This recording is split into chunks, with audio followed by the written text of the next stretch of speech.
let's talk about some of these national, there's a lot of people talking about gun control and stuff like that, I guess. Sure. What are your thoughts? Well, we've heard your thoughts before. Well, it's time to do something about dangerous people with guns. I own an AR-15. I'm not for taking people's weapons away from them. It's not the weapon, it's the person.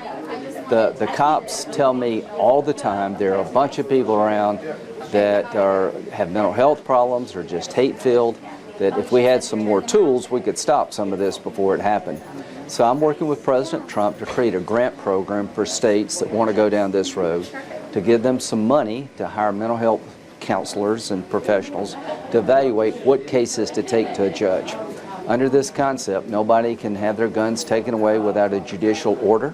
You got to prove, the government does, that the person's a danger to themselves or others.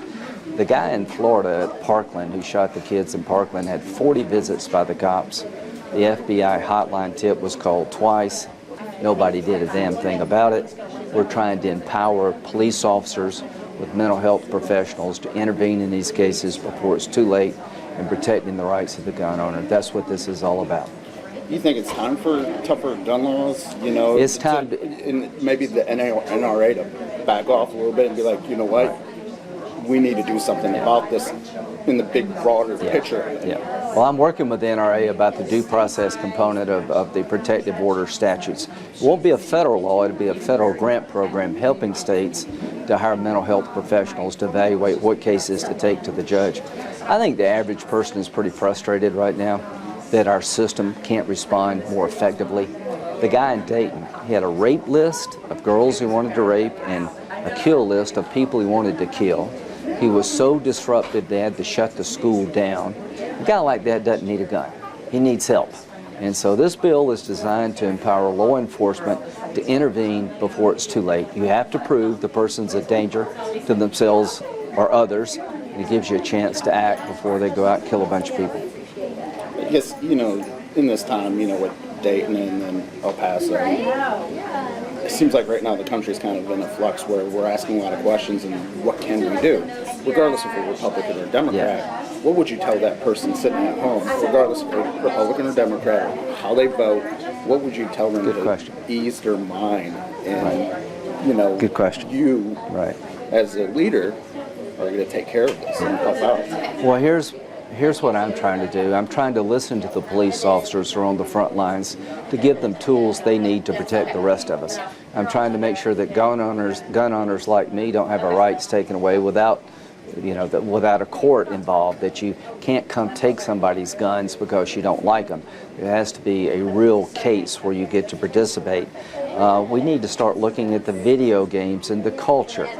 We have a very violent culture. The internet's full of hate sites. 3 of the mass shooters visited the same website that talked about white supremacy. There's all kind of sites out there inspiring people to violence. Shut them down. Get the guns out of the hands of dangerous people. Allow law-abiding citizens like me and others to own their guns responsibly. Give the cops a fighting chance to protect us. Stop sitting on the sideline.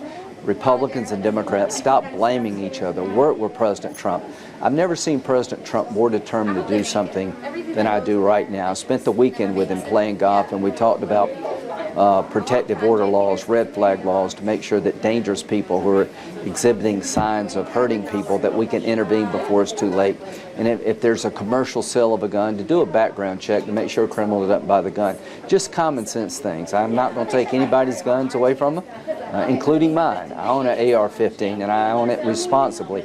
It's not the gun, it's the person using the gun, and we need to, when somebody is involved in these mass shootings, we need the death penalty to be made available, and it needs to be swift.